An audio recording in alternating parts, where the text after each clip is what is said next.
1904 жылы бір адам жүгіріп келіп, бос папқа тығылады. Оның артында әлде бір мақұлық пайда болып, оны итеріп жібереді. Әлгі жаратылыс өткір жүзді қаруларын кезденеді. Бірақ кенеттен тағы бір құбыжық пайда болып, оған шабуыл жасайды. Бір ғасыр өткен соң Вейланд корпорациясының жерсерігі адам аяғы баспаған деп есептелетін аймақта жылу сигналдарын анықтайды. Непалда қоршаған ортаны зерттеуші Лекс Вудс жартасты өрмелеп келе жатқанда, оған Макс Стаффорд қоңырау шалады. Макстың жұмыс берушісі Lekстің ұйымын қаржыландыруға дайын екенін, бірақ ол ертең кездесуге келу керек екенін айтады. Лекс өзінің тым алыс жерде жүргенін айтып, келе алмайтынын жеткізеді. Алайда ол тау шыңына шыққанда, Макс тікұшақпен оны күтіп тұрған болып шығады. Осы уақытта Мексикада археолог Себастьян де Роза ежелгі қирандыларды қазып жатып, газдалған сусының бөтелке қақпасын тауып алады. Оның жұмыс берушісі бұл жаңалығын мазақ етіп, бүкіл тобын жұмыстан шығарады. Бергісі келмеген Себастьян көмекшісі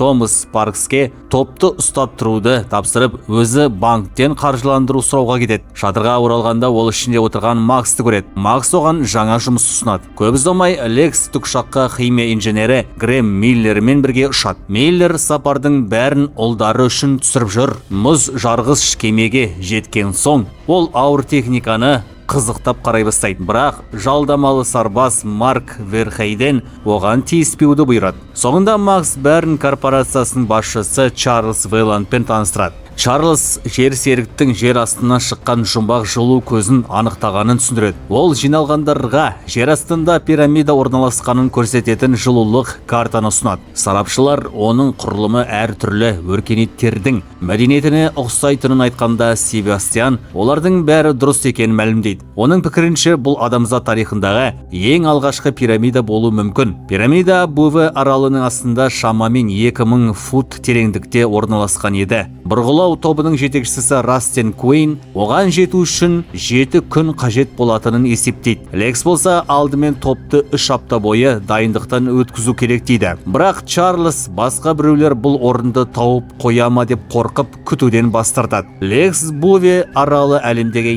ең оқшау аймақтардың бірі екенін айтып, экспедицияға дайын емес екендерін ескертеді. Соған қарамастан Чарльз тәуекелге баруға дайын болады. Бұған наразы болған Лекс жұмыстан бас тартады. Кейін заттарын жинап жүріп, Макстан өзінің орнына кім баратынын сұрайды. Артынша ол Чарльзға барып, жаңа жол басшысының тәжірибесі екенін айтады. Лекс асығыстық адамдардың жарақат алуына әкелетінін түсіндіруге тырысса да, Чарльз оған мән бермейді. Сол кеште Себастьян одан тірі қалу мүмкіндігі бізде сенімен жоғары ма, әлде сенсіз бе деп сұрайды. Бұл сұрақ Лексті ойын өзгертуге мәжбүр етеді. Ал сол уақытта ғарыш кеңістігінде жерге жақын маңда тұрған белгісіз кеме іске қосылып, планетаға жарық сәулесін жібереді. Келесі күні дайындыққа уақыт болмағандықтан Лекс бәріне тірі қалғылар келсе, оның ережелерін бұлжытпай орындау керектігін қатаң ескертеді. Кейін ол қаруын оқтап жатқан жалдамалы сарбаз Адель Руссомен сөйлеседі. Руссо қаруды қолданғысы келмейтінін, бірақ сақтық үшін алып жүрген айтады. Топ қарлы аймақпен жүретін көліктерге мініп жолға шығады. Жол үстінде Лекс Себастьянның бойтұмар ретінде тағып жүрген бөтелке қақпағын байқайды. Көп ұзамай олар бұрынғы кит аулау станциясына жетіп, сол жерді базар ретінде пайдаланады. Лекс Себастьянға бұл станция тұрғындарының жұмбақ жағдайда жоғалып кеткенін түсіндіреді. Сол уақытта Миллер ескі паптың ішінде суретке түсіріп жүргенде әлде бір дыбысты естиді. Ол қорқып дыбыс шыққан жаққа барады. Артынан тағы тарсыл естіледі,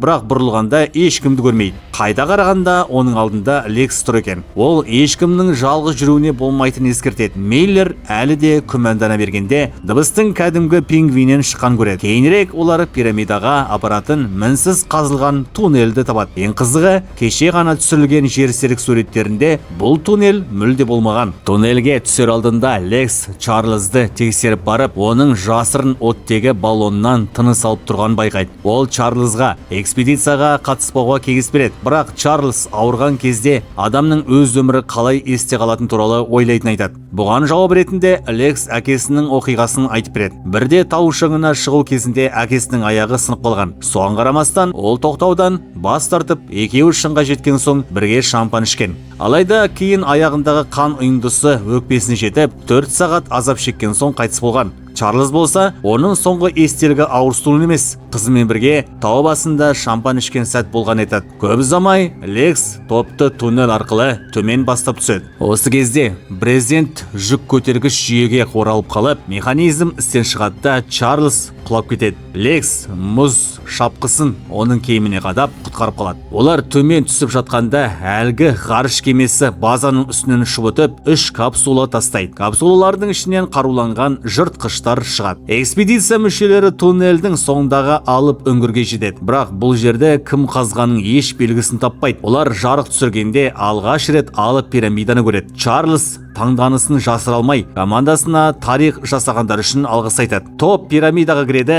Кіреберісте Лекс бауырымен жорғалаушыларға ұқсас бейнелердің қашалған байқайды. Біреу байқамай тұзақты басып кетеді. Соның нәтижесінде төменгі камера ашылып, шынжырлар арқылы алып бөтендер патшайымы көтеріліп шығады. Электр тоғының соққылары оны қайта тірілтеді. Жер бетінде бұрғылау тобының бір мүшесі ырылдаған дыбысты естіп, артынша белгісіз нәрсенің шабуылына ұшырайды. Оның айғайын естіген әріптестері қаруларын сұрады. Бірақ көзге көрінбейтін мақұлық олардың бәрін қырып салады. Оқиға орнына жеткен Куэйн адамдардың аяқтарынан асып қойған күйде табады. Кенет қанға боялған көрінбейтін жүзді байқап қалып, қашуға кіріседі. Алайда жол бойында тағы да дәл солай ілініп тұрған мәйіттерге тап болады. Қаруын суырған Куэйн төбесінде тұрған жыртқышқа оқ атады. Соққыдан оның жасырыну жүйесі істен шығып, денесі көріне бастайды. Жыртқыш төмен секіріп түсіп, Куэйнді жеңеді. Ақырында Куэйн туннельге құлап кетеді. Ал экспедиция мүшелері құрбандық шалу бөлмесіне жетеді. Онда бөтен текті дискінің айналасына қойылған адам сүйектерін көреді. Себастьянның сағаты кенеттен дыбыстай бастайды. Ол саркофагтағы ацтек күнтізбесі 10 санының еселіктеріне негізделген байқап, пирамиданың әр 10 минут сайын орын ауыстырып тұратын болжайды. Дәл айтқанындай, көп ұзамай жаңа есік ашылады.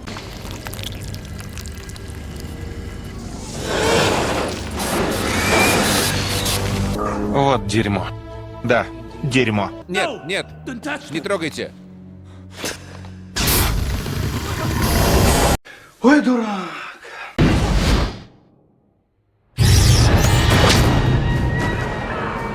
Ага, дерьмо полное. Осы кезде Верхейден мен Миллер де жаңадан ашылған есікті тауып шығатын жол іздеп ішке кіреді. Миллер алға қарай жүре береді, ал Верхейден қаза тапқан серігінің қаруын тауып алады. Сол сәтте бір қорқынышты шыңғырған дыбыс естіледі. Ол қаруды көтеріп үлгергенде астындағы қақпан ашылып кетіп құлап түседі де аяғын сындырып алады. Миллер оны тауып алады, бірақ дәл сол кезде қақпан қайта жабылып қалады. Қараңғылықтың арасынан бір бөтен көрінеді. Верхейден қаруларын алып қарсы тұрады, бірақ көп ұзамай тағы екі бөтен пайда болып, оны қоршап алады. Миллер оның жан түршігерлік айғайын естиді. Алайда көп ұзамай төртінші бөтен Миллердің өзінде ұстап әкетеді. Ал Лекс бастаған топ дәлізбен келе жатқанда Чарльз ауыр тыныстап плазмалық қаруын түсіріп алады. Лекс оған қаруды тастап кетуді ұсынады, себебі ол қозғалуын қиындатып тұр еді. Бірақ Чарльз бос қол қайтқысы келмейтінін айтып қарсы болады. Сондықтан қаруды Лекс өзі көтеріп алады. Кенеттен соңғы жыртқыштардың бірі Максқа тор атып жібереді. Қалғандары оны босатуға тырысқанда тордың ұстарадай өткір екенін және барған сайын тартыла түсетін байқайды. Жыртқыш жақындай бергенде Лекс оған қарсы шабуыл жасайды, бірақ ол қызды оңай лақтырып жібереді. Содан кейін Чарльзды есінен тандырып, Себастьянды таманын ұстап көтереді. Сол сәтте жыртқыш Максты шаншып өлтіреді. Лекс балтасына ұмтылғанда тағы бір соққы алып шетке ұшып кетеді. Жыртқыш оны өлтірмек болғанда кенеттен бір бөтен артынан келіп, оны түйреп алады. Лекс бөтеннің жыртқышты көтеріп алып, ішкі жақ сүйегімен өлтірген көреді. Екінші жыртқыш Себастьянды босатып, бөтенмен шайқасқа кіріседі. Қатты ұрыс басталады. Бөтен оның сауытын тырнап құлатып жібереді. Адамдар осы мүмкіндікті пайдаланып қашып кетеді. Жыртқыш қарсыласының құйрығын кесіп тастайды. Қышқылды қан оның қаруын бүлдіреді. Ол бөтенді бағаналарға соғып, әрі-бері лақтырады. Бірақ бөтеннің қаны сауытын ерте бастаған соң, жыртқыш сауытын шешуге мәжбүр болады. Кенеттен бөтен көзден ғайып болады. Жыртқыш оны іздеп жүргенде ол төбеден секіріп түседі. Алайда жыртқыштың торына түсіп қалып, төменгі қабатқа құлайды. Жыртқыш оны өлтірмек болғанда, тор бөтеннің денесін кесіп, қышқылды қаны торды ертіп жібереді. Бостандыққа шыққан бөтен қайта шабуыл жасап, ақыры жыртқышты өлтіреді. Тірі қалған 3 адам қашуды жалғастырады, бірақ Чарльздың тынысы тарылып, тоқтауға мәжбүр болады. Сол кезде соңғы жыртқыш пайда болады. Чарльз Лекс пен Себастьянға өзін тастап кетуді бұйырады. Себастьян амалсыздан қарсылық көрсеткен Лексті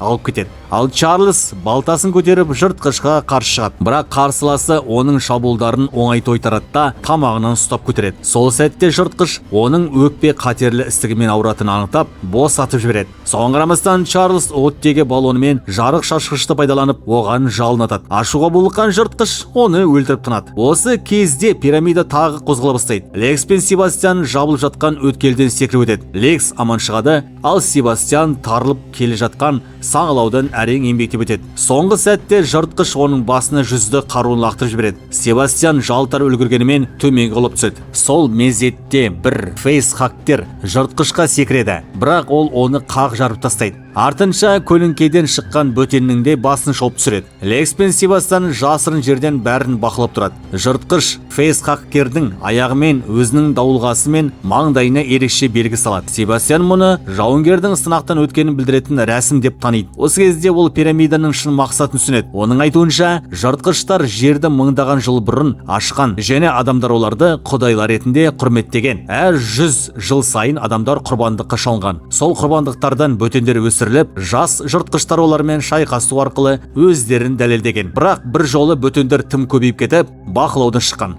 Сол кезде жыртқыштар бүкіл аймақты жойып жіберетін бомба жарып, індеттің таралуына жол бермеген. Басқа жерде Миллер есін жинайды. Ол қабырғаға жабыстырылған күйде жатыр. Ал қасында Верхейдінің мәйіті тұр. Бір жұмыртқа ашылып, ішінен фейсхактер шыға бастайды. Миллер қолын босатып, Верхейдінің қаруын жететте, секіріп келген жаратылысты атып үлгереді. Бірақ басқа жұмыртқалары да ашылып кетеді. Ол оқ жаудырады, алайда ақырында бөтендер оны басып тастайды. Осы уақытта Лекс плазмалы қаруды жыртқышқа қайтаруды ұсынады. Себастьян қарсы болғанымен, Лекс олардың тірі шығуы екі талай екенін айтады. Ең бастысы, бөтендердің жер бетіне шығып кетуіне жол бермеу. Пирамида тағы қозғалған соң, олар жыртқышты іздейді, бірақ оның орнына бөтенге тап болады. Екеуі қашып барып, қираған көпірге жетеді. Себастьян арғы бетке секіріп өтеді. Лекс артынан өтпек болғанда аяқ астынан кірпіштер құлай бастайды. Себастьян оны ұстап қалады. Алайда дәл сол кезде бөтен оны ұстап әкетеді. Лекс арғы бетке шыққанда тек оның бөтелке қақпағынан жасалған бойтұмарын ғана табады. Жалғыз қалған Лекс тұйыққа тіреледі. Сол жерде оны жыртқыш тауып алады. Лекс көзіне жас алып, оған шабуыл жасамауын өтініп, қаруды қайтарады. Дәл сол сәтте арттан бөтен келіп, жыртқышқа тап береді. Қақтығыс кезінде жыртқыш найзасын түсіріп алады. Бөтен Лекске қарай ұмтылғанда, ол найзаны алып, қарсыласын түйреп жібереді. Бөтен құйрығымен шабуылдайды, бірақ Лекс жалтарып үлгереді. Ақырында жарақатынан өледі. Жыртқыш алыстан келе жатқан басқа бөтендерді анықтап, оларды атып түсіреді. Осы кезде патшайымның жан түршігерлік айғайы естіледі. Бұрын жараланған ерекше бөтен оған қайта оралады. Лекс жыртқышпен одақтасып келетінін білдіреді. Жыртқыш өлтірілген бөтеннің бас сүйегінен оған қалқан жасап береді, ал құйрығынан найза жасайды. Сол уақытта басқа бөтендер патшайымның шынжырларын қышқылды қанмен еріту үшін оны жаралай бастайды. Лекс пен жыртқыш жұмыртқаларға толы камераға жеткенде Миллердің мәйітін табады. Лекс Верхейденнің қаруын алып, ауыр тыныс естілген жаққа барады. Ол жерде тірі жатқан Себастьянды көреді. Лекс оны босатуға тырысқанда Себастьян кеш қалған айтады. Өйткені оның ішінде әлдеқашан бөтен өсіп келе жатқан еді. Ол Лекске бөтендердің жер бетіне шықпауын қамтамасыз ету керек екенін айтып, өзін атып өлтіруін сұрайды. Көз жасына ерік берген Лекс оны атып тастайды. Бірақ бірнеше секундтан кейін оның кеудесін жарып, кішкентай бөтен бәрібір шығады. Жыртқыш оны ұстап алып, мойнын сындырады. Төменде патшайым ақыры шынжырлардан босап шығады. Жұмыртқалар жаппай ашыла бастағанда, жыртқыш бомбаны іске қосады да Лексті алып сыртқа қарай жүгіреді. Лифтке жеткенде тағы бір бөтен шабуылдайды. Лекс бұрғылау қаруымен оны атып түсіреді. Бірақ басқа бөтендер де жетіп келеді. Екеуі лифтке мініп, туннель арқылы жоғары көтеріледі. Дәл сол сәтте пирамида жарылып кетеді. Жарылыстың толқыны кит аулау станциясын түгел қиратады. Олар құлап жатқан құрылыстардан әрең қашып құтылады. Қауіп сейілген соң жыртқыш дулғасын шешіп, Лекске өз жүзін көрсетеді. Сосын бөтеннің кесілген саусағымен оның бетіне жауынгерлік белгі салады. Бірақ дәл осы кезде мұз астынан патшайым қайта шығып келеді.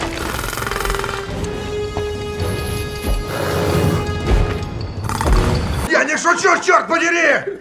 Эта хренотень жива! Жыртқыш оған барлық қаруын лақтырады, бірақ патшайым оны құйрығымен ұрып-шырып жібереді. Лекс найзасымен оны жаралайды. Қатты шайқас басталады. Ақырында Лекс пен жыртқыш патшайымды шынжырмен байлап, үлкен цистернаға бекітеді. Алайда соңғы сәтте патшайым жыртқыштың ішін тесіп жібереді. Лекс күрекпен тіреуді қағып жіберіп, цистерна мен патшайымды мұзды мұхитқа құлатады. Жараланған жыртқыштың қасына келгенде, Кенеттен басқа жыртқыштар мен олардың кемесі пайда болады. Олар Лекстің бетіндегі жауынгер белгісін көріп, оған тиіспейді. Қаза тапқан серіктерін алып кетеді. Кетер алдында олардың көсемі Лекске өзінің найзасын сыйлайды. Ғарыш кемесі жерден ұшып кеткен соң өлген жыртқыштың денесі жатқан үстелден кенеттен жаңа жаратылыс жарып шығады. Ол жыртқыш пен бөтеннің буданынан туған жаңа құбыжық еді. Осылайша фильмнің соңы келесі оқиға үлкен ишарамен аяқталады.